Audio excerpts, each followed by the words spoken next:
Ceci est un livre audio autogénéré par Google. Questions contemporaines. Collection dirigée par B. Péquignot, Desroland et Jean-Paul Chagnolot. Chômage, exclusion, globalisation. Jamais les questions contemporaines n'ont été aussi nombreuses et aussi complexes à appréhender. Le pari de la collection Questions contemporaines est d'offrir un espace de réflexion et de débat à tous ceux, chercheurs, militants ou praticiens, qui osent penser autrement, exprimer des idées neuves et ouvrir de nouvelles pistes à la réflexion collective. Dernière parution. Françoiset, Christian Milelli, Yunnan Shi, avec la collaboration de Joël Le Goff, Faut-il encore investir en Chine? Opportunités, risques et logiques économiques, 2013. Andrea Zamfira, Une sociologie électorale des communautés pluriethniques, 2012. Éric Lafont et Vincent Belay, Emploi, ne pas renoncer, 2012. Geneviève Guilpin, Les célibataires des femmes singulières. Le célibat féminin en France, 17e-21e siècle, 2012. François Di Salvo, La Grèce à l'heure du décrochage européen, 2012. Grégory Carto, Eva Joly et les affaires financières. Analyse du discours télévisuel, 2012. Alain Chevarin, Fascinant fascisant. Une esthétique d'extrême droite, 2013. Marcelo Bidinost, La ville comme paysage du sentiment, le sentiment urbain à Buenos Aires au XIXe et XXe siècle, 2012. Gérard Saint-Saulieu, Les trottoirs de la liberté. Les rues, espace de la République, 2012. Jean-Christophe Torres, Les enseignants. Quelle reconnaissance pour un métier en crise, 2012. Gérard Lefebvre, Les chemins du silence, 2012. Hubert Levylambert et Laurent Daniel dire Les 12 travaux d'Hercule du nouveau président, 2012. Dédicace. Pour Damien. Légende de la couverture. Légende de la couverture. Variation autour d'une entreprise qui conjugue le passé, le présent et l'avenir. Les locaux d'Iprema à Emerinville, 77. La sculpture ultramoderne de l'YPREMAN qui figure devant le bâtiment, du sculpteur Robin Jacquet. La barge, sur la Marne, qui transporte les matériaux d'Iprema à la manière d'antan. Crédit photo Éric Morancy. Remerciements. Ce livre n'aurait pas vu le jour sans les apports d'une multitude de collaborateurs inconscients de l'être. Les remercier tous serait une gageure. Je dois beaucoup aux chefs d'entreprise ou cadres dirigeants que j'ai rencontrés à l'Institut de Locarno ou à Réseau Entreprendre, et à ceux qui m'ont fait le plaisir de devenir mes clients. Certains sont directement cités au fil des pages. D'autres se reconnaîtront peut-être à travers telle ou telle anecdote. Qu'ils soient tous remerciés.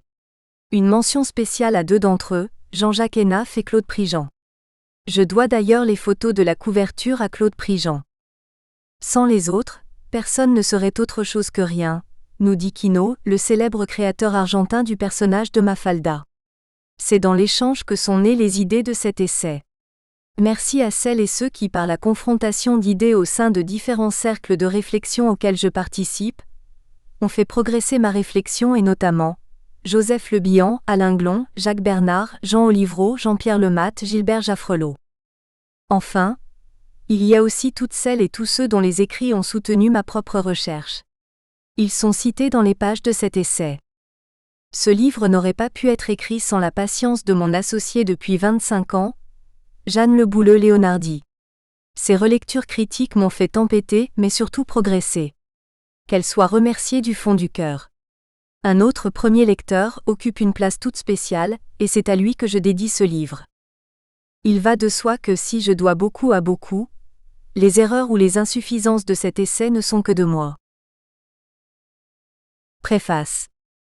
Jacques-Arnold Stéphane m'a fait l'honneur de me demander de préfacer son ouvrage. J'ai accepté car c'est un bon livre qui sort au bon moment. Il est le fruit de l'expérience et d'une longue réflexion personnelle. C'est un bon livre parce qu'il est optimiste. Il fait du bien parce qu'il parle des vraies valeurs, de celles de l'effort, du travail, de l'esprit d'entreprise. Enfin, il parle de notre pays à tous les deux, la Bretagne. Dans la période difficile que nous traversons, avec une économie mondiale atone, une Europe qui tourne au ralenti, une France qui va à la catastrophe, victime d'un esprit public perverti. Il est bon que des hommes comme Jacques-Arnold Stéphane aient le courage d'écrire pour rappeler les valeurs sans lesquelles un homme, une famille, une région, un pays, une société ne peuvent aller qu'à un déclin rapide et inéluctable. Ces valeurs sont le courage, le labeur, l'esprit d'entreprise et d'aventure. Ce sont sur elles qu'au fil des siècles la France s'est construite. Or depuis plusieurs décennies, une certaine élite parisienne, penseurs, journalistes, politiques, s'est acharnée avec succès à les détruire systématiquement dans l'esprit des Français. La France, pays des Lumières, a réussi à inventer le concept.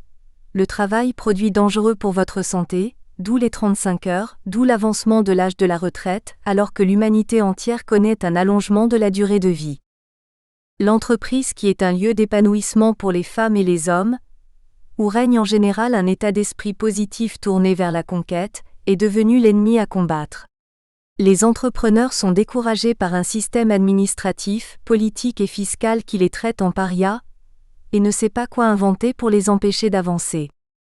Le système français ne veut pas comprendre que le monde bouge de partout, que le monde travaille, invente et que la France s'accroche à une idéologie obsolète qui a échoué partout. Un seul exemple, les professeurs d'économie n'enseignent pas à nos enfants l'esprit d'entreprise. Ils leur enseignent la lutte des classes. Au lieu d'honorer l'entreprise, ses salariés, ses cadres, ses dirigeants qui se donnent du mal pour créer de la richesse qui profite à tous, la France en fait des ennemis de classe qui doivent quitter le territoire. La guérison de la France ne peut pas venir de Paris. Elle ne peut venir que de la révolte de la périphérie, de la vigueur retrouvée des régions, de leur droit à l'expérimentation. La Bretagne doit comprendre qu'elle seule a son salut entre les mains, qu'elle doit s'affranchir de Paris et du pouvoir central jacobin. La Bretagne doit retrouver l'ambition du grand large, celle de l'époque, quand les Bretons couraient les mers, comme l'a écrit Irène Frein, et s'épanouir au sein de la communauté européenne. Je souhaite que ce livre permette à ses lecteurs d'en prendre conscience. Patrick Lelay. Le 21 décembre 2012. Avant-propos. Notre société se cherche. D'alternance politique répétée en crises économiques multiples, de mal-être au travail en mal-vivre ensemble, les indices sont multiples d'une profonde perte de sens. Car si on prend le temps de regarder la réalité d'aujourd'hui à travers le filtre de l'histoire, il est évident que l'on vit matériellement bien mieux aujourd'hui qu'il y a 100 ou 150 ans. Mais le confort matériel ne fait pas tout. Je ne prétends pas ici répondre à l'ensemble des questions que nous pose la mutation que nous vivons. Mais j'ai la prétention d'indiquer une direction dans laquelle il nous faut regarder d'une façon bien plus ouverte, positive et créative que ce que nous faisons habituellement, l'entreprise. Elle est une réponse possible et forte à cette crise du sens. Et finalement, il n'en faudrait pas beaucoup pour que nous retrouvions le goût de l'aventure ensemble. Peut-être simplement regarder le monde de l'entreprise autrement qu'à travers le filtre de nos idéologies, le regarder tel que des centaines de chefs d'entreprise le vivent au quotidien, tel que des milliers de salariés qui y croient s'y retrouvent. Voilà maintenant un peu plus de 35 ans que j'agis et réfléchis dans le monde de l'entreprise. D'abord comme ingénieur, puis cadre de direction dans un grand groupe industriel français. Puis comme consultante associée avec quelques amis, dans la formation des cadres dirigeants. Enfin comme créateur de mon propre cabinet de conseil aux entrepreneurs. J'ai aussi beaucoup appris sur les hommes et leurs institutions, au cours de 3 années dans un cabinet ministériel. Et encore plus sur la façon dont les chefs d'entreprise pensent et agissent, au cours de mes années assidues et actives à l'Institut de Locarno ou comme administrateur bénévole de Réseau Entreprendre Bretagne. C'est sur cette expérience que j'appuie la réflexion que j'ai voulu ici partager. Ce n'est certes pas une autobiographie, ni un simple recueil d'histoires vraies. Mais je n'ai pas voulu non plus que ce soit un de ces ouvrages théoriques, qui ne résistent pas à l'épreuve du terrain. Ni traité d'économie ou de géostratégie économique, ni livre de recettes pratiques à l'usage des entrepreneurs, cet essai se veut porteur d'une certaine philosophie de la vie et de l'entreprise, en même temps que riche en pistes concrètes pour agir. Pour parler du monde dans lequel nous vivons, et dont nous percevons, heureusement, de nouveau la complexité, il ne saurait y avoir d'approche linéaire. Pour cette raison, les différents chapitres de cet essai s'enchaînent comme une suite d'éclairages complémentaires plus que comme une démonstration mathématique. Ces éclairages n'ont pas tous la même focale. Certains vont dans le détail de l'entreprise au quotidien, d'autres brossent à grands traits le monde d'où nous venons ou celui où nous allons. Ces allers-retours en hélicoptère ne sont-ils pas la meilleure façon de décaler notre regard et de découvrir de nouvelles voies? On peut résumer la philosophie de ces pages en un mot: entreprenons. J'écris ces lignes le jour où la presse européenne se fait l'écho des tremblements qui ont saisi nos dirigeants, à l'annonce par le Premier ministre grec de sa volonté de soumettre à référendum le plan de sauvetage de son pays par l'Union européenne. Il y a dans ces tremblements de stupeur, de rage ou d'inquiétude, dans ces revirements, dans ces vraies et fausses nouvelles comme un air de fin du monde. Et pourtant elles tournent, et même la fin de l'euro ne serait pas la fin du monde. Si je peux à travers ce livre donner à quelques lecteurs l'envie d'entreprendre, d'aller de l'avant, de construire plutôt que subir, et de regarder au moins autant les opportunités que les risques de l'aventure, alors je n'aurai pas perdu mon temps. Plou Daniel, le 3 novembre 2011. Première partie. Le 21e siècle, l'aube d'un monde nouveau? Chapitre 1, le basculement du monde ou un monde de basculement. À en croire Hervé Juvin, essayiste connu pour la pertinence de ses écrits, nous assisterions aujourd'hui à un renversement du monde, dont un des faits marquants est la crise qui a débuté en 2008. Les arguments ne manquent pas en soutien de sa thèse. Prenons simplement le temps de les examiner et de les remettre en perspective. Les planisphères que l'on utilise généralement en France et en Europe montrent un monde où nous, Europe et Amérique du Nord, sommes en haut. Et notre histoire eurocentrée nous donne l'image d'une domination sur le monde d'abord difficile, puis progressivement sans partage, depuis au moins 5 siècles. Les grandes découvertes du XVe siècle, et en particulier la découverte des Amériques, ont marqué le départ d'une expansion extraordinaire de l'Europe. Notons au passage que l'on omet toujours de dire que cette découverte n'en était une que pour les Européens de la Renaissance. Si l'on en croit les thèses les plus récentes, des peuples venus d'Asie, d'Europe, d'Afrique et de Mélanésie avaient pourtant rejoint le double continent américain bien avant Christophe Colomb et Amerigo Vespucci, effet souche pour donner les différentes tribus amérindiennes. Mais ils n'étaient pas dans la logique d'expansion commerciale, technique, culturelle, démographique qui marque l'Europe en cette fin de Moyen Âge, et surtout ne maîtrisaient pas ou plus les voyages maritimes. Toujours est-il donc que le XVe siècle marque le début d'une domination du monde par les Européens, puis par la sphère de coprospérité euro-américaine. Et la fin de cette histoire est brutalement révélée à tout le 15 septembre 2008, au détour de la faillite d'une banque américaine qui ne peut plus cacher la fragilité économique des États-Unis, et par effet d'entraînement de l'Europe. La faillite de Lehman Brothers n'a pas changé le monde. Mais elle a rendu évidente pour tout Européen lisant la presse ou regardant les informations télévisées une vérité simple et bouleversante. L'avenir de notre mode de vie dépend au moins autant des décisions économiques prises par Pékin que de celles de Paris ou Bruxelles, voire de Wall Street. Sans les fonds souverains chinois, les États-Unis dans leur ensemble seraient autant en faillite que Lehman Brothers, et c'est encore vers la Chine que se tournent les dirigeants européens pour tenter de redonner un peu d'air à leur économie. Pour beaucoup d'entre nous, c'est là un véritable séisme.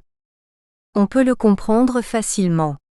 Remontons simplement à peine un siècle en arrière, à une période encore vivante dans les mémoires des Européens qui ont entre 40 et 50 ans aujourd'hui.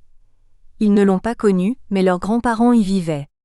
L'iconographie, les récits, les images d'Épinal, voire les films réalisés plus tard, et bien sûr les 2 guerres mondiales, ont largement contribué à faire que ce début du XXe siècle reste très présent à nos esprits, et donc que, plus ou moins consciemment, il puisse tenir lieu de base de comparaison quand nous regardons notre situation actuelle.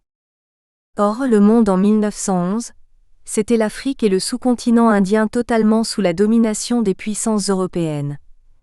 La Chine renversant son dernier empereur et proclamant la République sur un territoire éclaté et amputé par ses concessions étrangères, majoritairement européennes.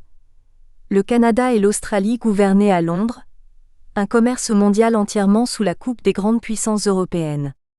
La victoire des Japonais à Tsushima avait bien montré que l'homme jaune pouvait vaincre l'homme blanc. Mais le vaincu était la Russie arriérée, en pleine révolution de 1905, et non l'Europe colonisatrice, franco-anglaise pour l'essentiel à cette époque. À la domination militaire et économique s'ajoute au cours de ces 5 siècles la domination culturelle. Certes, la Chine du XVe siècle était probablement plus raffinée que l'Europe de la même époque. Mais ni l'une ni l'autre ne le savaient. Avec la colonisation des Amériques, les langues européennes traversent l'Atlantique. Quand on parle espagnol, portugais ou anglais, on pense forcément Espagne, Portugal ou Angleterre, ou à tout le moins Grande-Bretagne. Puis le français est arrivé, un peu en Amérique du Nord, avant de se replier puis de se redéployer sur l'Afrique et l'Indochine 3 siècles plus tard. En 1911 encore, il n'y a guère comme grand pays que la Chine et le Japon à ne pas parler une langue européenne. Pour simplifier, on admettra que toute la Russie parle russe et que c'est une langue européenne. Et encore, l'ère Meiji a ouvert le Japon aux Américains, et donc à l'anglais. Et les véritables colonies que sont les concessions étrangères en Chine obligent bien une part significative de la population urbaine chinoise au moins à comprendre la langue des maîtres. Si les Européens s'ouvrent un peu au reste du monde dans cette mondialisation que représentent les 2 grandes périodes de colonisation, il faut bien dire que l'échange n'est pas symétrique. La controverse de Valladolid aura beau poser dès 1550 la question de la légitimité d'autres modèles de société que le nôtre, et Richard Wilhelm et quelques autres sinologues tentaient au XIXe siècle de faire connaître en Europe la culture et la philosophie chinoise, ces ouvertures restent l'affaire d'une très petite élite. Dans le même temps, les missionnaires, relayés au XIXe siècle par les États coloniaux, tentent d'inculquer au peuple du monde les bases de notre culture euro-méditerranéenne. Cette domination économique, culturelle, militaire, a incontestablement été un instrument au service de la prospérité relative de tous les Européens, quelles qu'aient été les inégalités dans la distribution des richesses. Même si l'on peut aussi penser que les affrontements meurtriers et finalement mortels entre les puissances européennes sont, au moins en partie, la conséquence indirecte de cette domination. Le yin est dans le yang et réciproquement. Schématiquement, on peut dire que la période qui va des grandes découvertes à la fin du XXe siècle est euro-américaine. Et la période qui s'ouvre au début du XXIe siècle est plus que probablement destinée à être asiatique. Il y a donc bien de quoi parler de renversement du monde. Mais derrière ces grandes lignes taillées à la serpe, la réalité n'est-elle pas plus contrastée ? Il est facile en effet quand on regarde le monde dans le rétroviseur, de se faire piéger à gommer les aspérités de l'histoire pour n'en garder que le fil directeur. À l'inverse, quand on regarde le monde au présent et plus encore au futur, ce sont les doutes et les incertitudes qui logiquement nous assaillent. Ce changement de perspective serait-il le seul véritable basculement de notre époque ? Car à y regarder de plus près, la vie n'était pas si facile, et l'avenir pas très assuré en 1911, pas plus qu'en 1492 quand Christophe Colomb sonnait sans le savoir le glas des civilisations précolombiennes. Au pays des merveilles, Alice s'apitoyait sur la mémoire qui ne fonctionne qu'à reculons, ne retient que le passé, écrit Michel Heller, historien, professeur émérite à Paris 4, l'histoire, elle, aide parfois à se remémorer l'avenir. Sans se hasarder à revisiter les 5 siècles qui nous séparent des grandes découvertes, limitons-nous à en rappeler quelques-uns des renversements de monde. La déclaration d'indépendance des États-Unis d'Amérique, par exemple, a probablement été à Londres un coup de tonnerre au moins aussi retentissant que la crise de 2008. Et ce coup de tonnerre était suivi de très près par un autre, de ce côté-ci de la Manche, qui devait conduire en 1793 un roi de France à y perdre la tête. On peut arguer qu'il ne s'agissait là que de redistribution des pouvoirs au sein des États européens et de leurs colonies, et non d'un changement de centre de gravité comme celui auquel nous assisterions aujourd'hui. Mais est-ce si sûr ? La déclaration d'indépendance, par exemple, inaugure une ère où l'arbitre du continent américain, du double continent pourrait-on dire pour refléter au mieux la réalité, n'est plus l'Europe. Certes, il faudra encore quelque temps pour que les États-Unis deviennent la grande puissance qui fait les rois dans toute l'Amérique, sud comme nord, et la doctrine de Monroe ne sera formulée qu'en 1823, soit un demi-siècle plus tard. Mais la roue a tourné, et jamais plus l'Europe ne régnera en maîtresse absolue sur l'Amérique. Quant à la Révolution française, avec l'émergence de l'État-nation qu'elle porte en elle, elle aura des conséquences sur l'histoire de l'Europe au moins jusqu'à la Seconde Guerre mondiale incluse. Ajoutons encore, simplement, que la perception de la stabilité ou du renversement du monde dépend fortement de la hauteur d'où on le regarde. On peut ainsi affirmer sans grand risque de se tromper que, vu du paysan de la campagne bretonne des années 1790, la disparition de la monarchie, du pouvoir absolu du seigneur et, pour compléter le tout, de son curé, représentait un bouleversement au moins aussi important que pour l'entrepreneur agricole d'aujourd'hui les fluctuations des cours mondiaux des céréales. La domination coloniale des XIXe et XXe siècles elle-même fut plutôt chaotique. Les replis, les échanges de territoires, les coups de frein ont marqué ces périodes. N'oublions pas qu'un Lyautey s'est rendu célèbre par une pacification bien incomplète du Maroc. Ce qui démontre s'il en était besoin que la domination européenne sur l'Afrique n'était pas établie. Et la première intervention militaire américaine en Méditerranée date de 1803. Il s'agissait alors pour les États-Unis de se libérer par la force de l'obligation de payer tribut au Dey de Tripoli. Déjà des problèmes avec la Libye. Car à la jointure du XVIIIe et du XIXe siècle, l'Empire ottoman imposait sa férule sur une bonne partie de l'Europe du Sud et sur la Méditerranée. En Asie non plus, l'histoire de la domination euro-américaine n'est pas linéaire. On pourrait presque parler d'ailleurs de politique byzantine, tout en ruse, en nuances, en compromis, pour décrire les rapports des puissances européennes avec la Chine, l'Indochine et le Japon. Ce dernier finira même par ébranler les positions européennes et américaines dès la fin des années 20. À y regarder ainsi d'un peu plus près, on se prend à se demander si les 5 siècles de domination du monde par l'Europe, puis l'Europe et l'Amérique ne sont pas un mythe, un fantasme ou une création très récente. Commençons par questionner l'idée même de domination du monde par l'Europe. Elle semble objectivement réelle. En même temps, elle présuppose en quelque sorte l'existence d'une conscience européenne. Car pour voir dans la fin de cette domination un événement déterminant de nos comportements, il faut supposer à contrario que la période de domination elle-même influençait les dits comportements. Ce qui ne pourrait se concevoir que si cette domination imprégnait la conscience des acteurs de l'époque. Or, l'idée de destin commun européen est une création très récente. Peut-être peut-on la faire remonter au plan Marshall. Avant et pendant la Seconde Guerre mondiale, on était seulement français, anglais, italien, allemand, et vu de cette fenêtre, le moins que l'on puisse dire est que la domination, loin d'être stable, était constamment remise en cause et résultait d'une lutte permanente, comme c'est sans doute redevenu le cas aujourd'hui. La grande période de stabilité dominatrice qui basculerait aujourd'hui aurait en fait duré une 60aine d'années. Pas de quoi considérer que son terme sonnerait le tocsin de la fin du monde.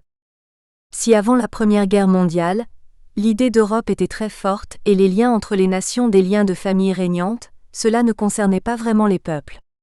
De 1492, date à laquelle nous avons fait remonter l'expansion de l'Europe, à 1914, il n'y a pas eu plus de 30 ans continus sans guerre intra-européenne. Les puissances européennes étaient peut-être prises ensemble, en situation de dominer le monde, mais prises séparément, elles se combattaient et aucune d'elles n'a été de façon stable en position dominatrice. La révolution industrielle par ailleurs devait très vite lancer les Européens dans une concurrence économique effrénée, tant à l'intérieur que dans la conquête, au sens propre du terme, de marchés extérieurs. Dans ce contexte de tension permanente, n'est-il pas légitime de penser que pour les entrepreneurs comme pour les peuples européens, les 5 derniers siècles ont été des siècles d'incertitude, de combat, d'instabilité, bref, des siècles ressemblant beaucoup à ce que nous connaissons aujourd'hui? L'idée de domination du monde par une communauté de civilisation euro-américaine, domination qui serait aujourd'hui en danger, est une idée américaine. Elle prend ses racines dans l'extraordinaire capacité de puissance dont ont fait preuve les États-Unis après Pearl Harbor, et qui les a conduits à être les maîtres absolus du monde non communiste pendant un demi-siècle, puis après la défaite de celui-ci, maîtres du monde entier pendant une poignée d'années. Maîtres absolus dès 1944, ce qui fait dire à H.P. Wilmot, historien américain, auteur d'une excellente histoire de la Seconde Guerre mondiale, que le 6 juin 1944 est notable surtout en ceci qu'il marque l'émergence des États-Unis comme la puissance majeure en Europe occidentale. Fin de la doctrine Monroe donc, qui serait, si on acceptait sans réserve le point de vue de H.P. Wilmot, un autre basculement du monde, aussi remarquable que celui provoqué par la déclaration d'indépendance des États-Unis d'Amérique. D'une certaine façon, l'idée de domination euro-américaine sur le monde semble bien plus USA-centered qu'euro-centrée. Qu'un intellectuel aussi sérieux que Francis Fukuyama ait pu voir dans la chute du mur de Berlin la fin de l'histoire, alors même qu'à l'échelle de l'histoire des civilisations humaines, le communisme ne représente d'un épiphénomène, en dit long sur notre propension occidentale à l'hyperbole. Le renversement du monde, une illusion d'optique ? Si, après la parenthèse de la guerre froide, qui a figé la situation du monde dans le découpage de Yalta pendant un demi-siècle, l'histoire, plutôt que d'être finie, reprenait simplement son cours, chaotique, chahuté et incertain ? Dès le 12 mai 1945, alors que la Seconde Guerre mondiale se poursuivait dans le Pacifique, Winston Churchill écrit à Harry Truman, président des États-Unis depuis la mort de Roosevelt, parlant de la Russie soviétique. Un rideau de fer s'est abaissé sur leur front. Nous ignorons tout ce qui se passe derrière. En résumé, la question d'un règlement avec la Russie avant que notre force se soit évanouie me paraît éclipser toutes les autres. La question de l'affrontement entre les deux blocs allait en effet éclipser toutes les autres pendant plus de 45 ans. Et on peut légitimement se demander si un rideau de fer n'est pas aussi tombé alors, sur nos facultés d'imagination et de compréhension du monde. C'est en 1961 que John Fitzgerald Kennedy utilise le terme d'équilibre de la terreur, Balance of Terror, pour décrire la situation du couple USA-URSS. La doctrine de dissuasion nucléaire alors en vigueur est la destruction mutuelle assurée mutual assured destruction, censée empêcher les protagonistes, du moins tant qu'ils restent rationnels, de s'engager dans une guerre chaude. Cela n'empêchera pas la guerre du Vietnam, ni quelques autres affrontements plus ou moins directs en Afrique ou ailleurs, mais dans l'ensemble, on peut constater que cette dissuasion n'a pas trop mal fonctionné. Est-ce au prix de notre capacité à penser le monde comme un ensemble complexe, vivant, mouvant, plein à la fois de risques et d'opportunités ? Il est vrai que l'on pourrait être anesthésié pour moins que cela. En fait, on peut faire remonter l'origine de cette situation d'équilibre de la terreur jusqu'à la conférence de Yalta. Car le partage du monde, en réalité de l'Europe essentiellement qui y aurait été fait, n'est pas le fruit d'une négociation ouverte, mais le simple constat des rapports de force de l'époque, et leur calcification pour éviter de jouer les prolongations de la Seconde Guerre mondiale. En février 1945, l'Europe est en guerre depuis 5 ans et demi, et même depuis presque 10 ans si on inclut la guerre d'Espagne. L'Asie est en guerre depuis 14 ans. Certes, les États-Unis sont un belligérant récent, puisque Pearl Harbor ne date que d'un peu plus de 3 ans, mais il ne faut pas oublier qu'ils se débattent, depuis 1929, dans des difficultés économiques sans précédent. Bref, le monde en a assez de se battre. Et il faut dire que si depuis 1917, les Russes devenus soviétiques sont la bête noire des démocraties occidentales, que l'on n'appelle pas encore ainsi, ils ont été des alliés formidables contre la puissance nazie. Leur armée est devenue une impressionnante machine de guerre, remportant victoire après victoire sur le front de l'Est, et ni Churchill ni Roosevelt n'ont envie d'en découdre pour imposer à Staline autre chose que ce qu'il a déjà décidé en matière de partage des dépouilles. On peut les comprendre, et même probablement les remercier, car si l'Europe était restée plus longtemps en guerre, nous n'aurions peut-être pas aujourd'hui la possibilité de penser à construire un avenir positif. Mais il n'empêche que cet équilibre de la terreur d'un demi-siècle a figé nos neurones. Comment pourrait-il en être autrement d'ailleurs ? La Terre a été partagée pendant quelques décennies en zones d'influence sur la base d'un accord tacite, empêchant à l'un de proposer sérieusement des alternatives de développement aux vassaux de l'autre et réciproquement. De là à croire dans chaque camp qu'il n'y a qu'un seul modèle de développement possible et que vouloir en changer serait faire courir un risque insupportable à l'humanité, il n'y a qu'un pas qui a été franchi semble-t-il.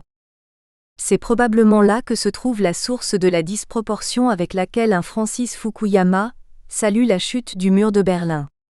Elle marque en effet la fin de la seule histoire qu'ont connue celles et ceux qui sont nés après-guerre, comme le dit l'expression populaire en soulignant ainsi le caractère exceptionnel, pour nous Européens en tout cas, et de cette guerre et de la période qui l'a suivie. La fin des certitudes n'est ni la fin du monde, ni la fin de l'histoire. Plutôt qu'un renversement du monde aux conséquences désastreuses pour nous, Ne peut-on voir dans notre époque le retour bienvenu de l'incertitude? Bienvenue, car peut-on réellement se réjouir d'une certitude de destruction mutuelle, pour peu que l'on cherche à modifier trop profondément les règles du jeu? La période de la guerre froide a été pour nous Européens de l'Ouest une période de développement, d'enrichissement, d'accession au confort. L'espérance de vie à la naissance est passée en France d'environ 65 ans en 1950 à plus de 80 aujourd'hui. Les années 50 et 60 ont vu l'accès généralisé à une pléthore d'équipements dont on se demande aujourd'hui comment on avait bien pu se passer. Voitures, électroménagers, téléphones, télévisions, etc. Faut-il pour autant oublier que cette même période voyait les pays d'Europe de l'Est sous le joug soviétique, l'Afrique laissée pour compte du développement, une partie de l'Asie transformée en champ d'affrontement indirect entre les grandes puissances qui ne pouvaient s'affronter directement? L'explosion de cette gangue que représentait la guerre froide a certes permis à l'instabilité du monde. Nous espérons que vous avez apprécié cet aperçu. Pour continuer à écouter ce livre audio sur Google Play Livres, utilisez le lien dans la description de la vidéo.